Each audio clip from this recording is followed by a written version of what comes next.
Hello everyone. It was a fun day today. Weather's getting really nice, but not too nice, because give it about a month, hell, 2 weeks, it'll be 120 degrees out here all day long, and I hate it. There's our accomplishment today. Something, unless you own a B-36 or have access to one to where you can take that panel off, you never see this. I really need to put this beside some pictures for you to understand it, but some of the pictures that I've been using to study the flight engineer station are that of the last B-36 built, which is J model 522827. When she was on display down in Fort Worth for years, if not decades, people broke inside and completely destroyed the flight deck, which is a tragic, terrible thing. But the good news about that is when they did that, they destroyed almost the entire flight engineer fuel control panel, which allows me to see what's behind it in those pictures. So I was looking at this piece yesterday. I thought it was some kind of a transformer mount, that the frame extends out to here and the transformer would mount there, which would supply power to a potentiometer or a rheostat or something up there to do with lighting. Because all the lighting, all these potentiometers everywhere, they've got a transformer, which I can't duplicate because, you know, those things are 50 bucks a pop if you can find them. But that's not a transformer mount. What that is, and you can only see this on the pictures of 52827 when she's damaged, but that's the brace for the fuel control panel. What they've done is, and I studied this thing for about a month, is that frame continues out there, and they've got this box which goes to the frame. And if you look close-up pictures of the flight engineer station, you're probably not going to be able to see them. There's a set of screws there, 1.25 inches apart. Down there beneath the table, there's another set of screws that are 1.25 inches apart. But that's what that's for. So this area here will represent the back of this casing, which it's 3.25 inches. I think it's 3.5, so I got 3.25 to about there, and then 3.5 for the roundedness, or whatever you call it. But as you can see, I've duplicated it the best I can. I mean, I know the beam is 5 inches tall. I know this panel is 23 inches tall, yet things still aren't perfect. But like I said, unless you've got a B-36 to compare directly with mine, I think everybody's going to be happy.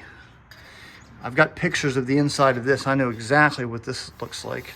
So this will support the shelf here, and then it'll round up, and it'll come up to about there is where, and there's going to be a square with not push to test, but quarter turn panels, or quarter turn fasteners, so you can access all this. And of course I'm going to duplicate all that, and you'll have 3/4 inch up there.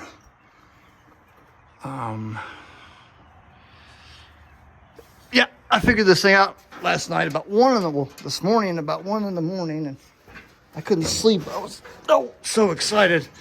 But if you look at pictures of 2827's flight deck, you can see this. You can't see this in some of the pictures, but this is just poking out. It's painted yellow, zinc chromate, of course. And what they've done is they've got this hole through here so they can pass probably the oxygen line or something from the it wouldn't be the oxygen line, because it stores in yet another compartment that I have to build that comes out about 6 inches here, 4 or 5. So this is probably the power for the D2 or something.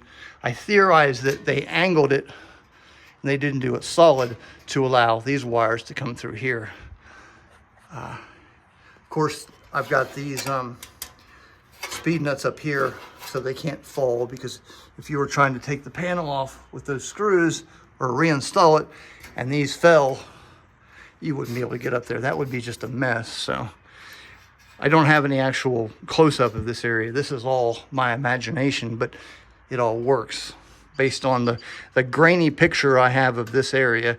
And I have pictures of this. It's all bent and cocked back like that, but you can barely tell. But based on my vintage B-36 part collection and everything, this is, I feel, the way that they would have built this. And they may have used different fasteners, but I don't have engineering drawings. It's a nice little detail. Oh, when the D2's off, you'll be able to look in there and see the details and everything. I think decided last night also that I'm gonna want to remake that panel. I need to move those 2-inch gauges up about an inch. So, but that ain't nothing. There should be